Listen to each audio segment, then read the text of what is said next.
Last week, I made a video showing some advanced base hunting techniques on 2b2t.org. I explained ways that you can find subtle changes in the environment, whether using a hacked client or not, and be able to find player activity. Now, I had asked some of my viewers for their inputs and what they do when they search for bases. Some advice they gave me was to look for vine and cocoa bean growth to detect player activity, and to use item frames as shulker storage. However, two commentators gave the same and incredible idea. Axelicious and Zalikus both mentioned if there was a way to compare the current world to the original world generation and see if there was a difference. Now, I'm no programmer, but I think I could throw together a mock-up and give you an idea of what this would look like and how it could be used to detect player activity. I know that there's programmers out there that are a lot smarter than me, and maybe this would give them an idea on how they could implement a feature like this. Now, before we get started, if you're not subscribed and you end up liking this video, make sure to click that subscribe button and the notification bell so you can watch my videos as soon as they're released. Okay, let's get started.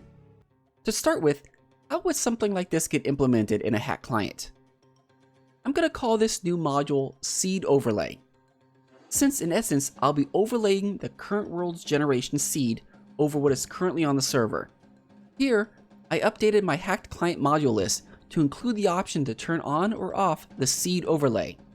Then, in the chat box, you can input the command .seed and the current server seed. Here, I'll be using 2b2t seed since this is where I'll be conducting the experiment. Now, what would it look like in action?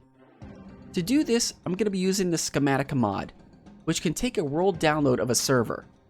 So I took a world download of a default 2b2t world seed, and I'm going to overlay it with the current 2b2t server and see if there's any differences.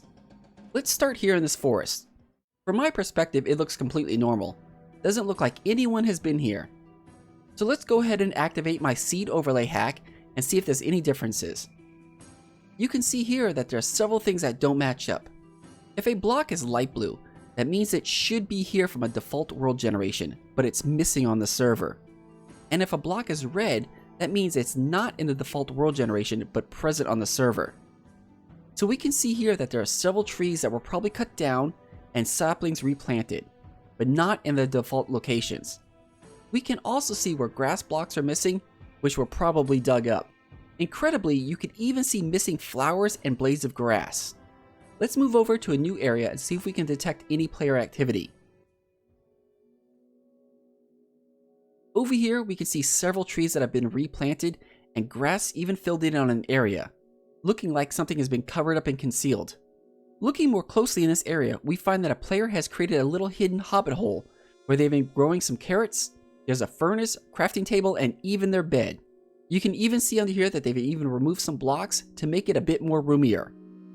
So you can see having a seed overlay ability would let you see every little change to the environment down to a blade of grass, and could drastically aid in tracking player activity.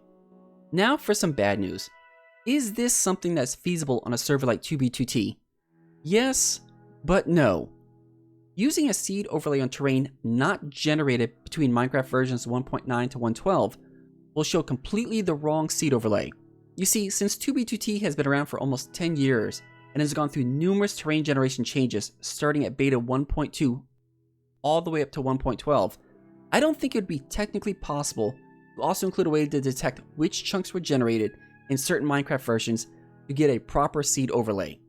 Now, this would work the further you go from spawn, as chunks further out usually align with Minecraft 1.9 to 1.12 terrain generation.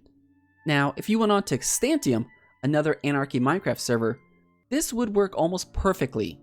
You see, Constantium started on Minecraft version 1.8, only one version away from the 1.9 to 1.12 terrain generation. So it is possible that you could do a seed overlay of the default world generation over a current server map and see the differences. However, depending on how old the server is, the seed overlay may not always be perfect every time. I'm hoping that somebody out there can make this mod a reality, because I would really love to see it in action. I want to thank you all again for watching, and if you enjoyed the video, make sure to give it a like, and if you're not subscribed, go ahead and click that subscribe button. I'm Baron Dome, and I'll catch you all later. See ya.